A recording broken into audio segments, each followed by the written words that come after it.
जब हम CA profession में अपॉर्चुनिटीज़ की बात करते हैं कि बहुत सारी अपॉर्चुनिटीज़ हमारी कम हो रही हैं, तो एक अपॉर्चुनिटी जो इसमें बहुत हम लोगों को सामने दिखाई पड़ती है वो है कि हम लोगों के पास टैक्स ऑडिट हैं, जो इनकम टैक्स में ऑडिट है। अभी जैसे बीच में जीएसटी के ऑडिट आए थे और चले गए थे, तो लोगों को कहना ये था कि बताओ जीएसटी का ऑडिट आया और सरकार ने वापस छीन लिया। लेकिन इसमें हम लोगों को, बहुत सारे लोगों को जो नए चार्टर्ड अकाउंटेंट्स हैं, उनको ये नहीं पता है कि 1984 के पहले एक टैक्स ऑडिट जैसी व्यवस्था भी अपने देश में नहीं थी। 1984 से टैक्स ऑडिट की व्यवस्था लागू हुई, तो उसके पहले क्या सीए नहीं थे, या उसके पहले के सीए प्रैक्टिस नहीं करते थे, या उसके पहले के सीए के पास क्या काम था? उनके पास काम नहीं था क्या? काम भी था उनके पास, काम भी करते थे वो, है ना।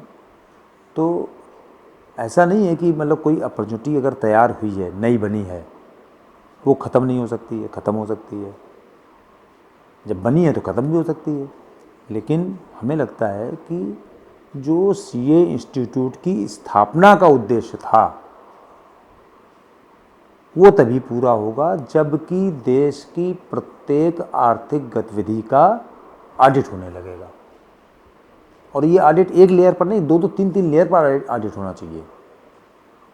जितनी ज़्यादा बार उसका ऑडिट होगा उतना ही ज़्यादा प्योरीफाइड होके वो एक्टिविटी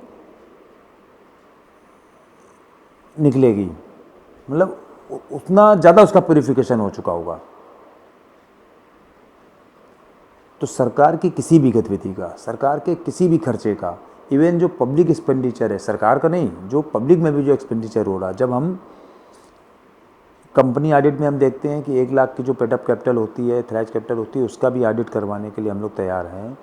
तो यहाँ तो करोड़ों रुपए के खर्चे हो रहे होते हैं।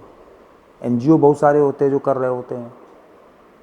एनजीओज़ में हम देखते हैं कि जो सोसाइटीज़ रजिस्ट्रेशन एक्ट है या कोऑपरेटिव रजिस्ट्रेशन एक्ट है, वहाँ पर ऑडिट अनिवार्य नहीं है। उनमें क्यों नहीं अनिवार्य है? बहुत सारे जो सरकार के डिपार्टमेंट्स हैं, वहाँ पर केवल एक्सपेंडिचर का बजट होता है।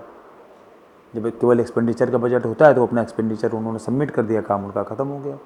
उनके एक्सपेंडिचर का ऑडिट क्यों नहीं होना चाहिए? क्यों इस बात को नहीं जांचा जाना चाहिए कि जो पैसा सरकार की तरफ से या गैर सरकारी की तरफ से किसी भी तरीके से, किसी भी फाइनेंशियल एक्टिविटी में, किसी भी बिजनेस एक्टिविटी में, किसी भी इंडस्ट्रियल एक्टिविटी में, किसी भी औद्योगिक गतिविधि में खर्च हुआ है, उसका ऑडिट किया जाए, उसके बारे में जांच की जाए कि पैसा सही ढंग से खर्च हुआ कि नहीं खर्च हुआ है, जितना बजट था बजट के हिसाब से खर्च हुआ कि नहीं खर्च हुआ, या जितना खर्च हुआ उतना ही खर्च होना चाहिए था क्या वास्तव में? खर्च करते समय क्या हमने उन सारे नियमों कानून का पालन किया जिसके हिसाब से वो खर्च करने की जिसकी जो व्यवस्था बनाई गई थी? इन सारी चीज़ों को देखा जाना चाहिए। तो सीए इंस्टीट्यूट की जो व्यवस्था है, जो आवश्यकता है, उसकी पूर्ति के लिए डेट में ऑडिट व्यवस्था, अंकेक्षण की व्यवस्था एक अनिवार्य व्यवस्था होनी चाहिए और हर गतिविधि पर लागू होनी चाहिए। तभी सीए संस्थान के उद्देश्यों को, स्थापना के उद्देश्यों को पूरा किया जा सकेगा और हम लोग ये कह सकेंगे कि भारत देश में कोई भी जो गतिविधि होती है, कोई भी जो आर्थिक गतिविधि होती है, उसमें आर्थिक शुचिता बरकरार है।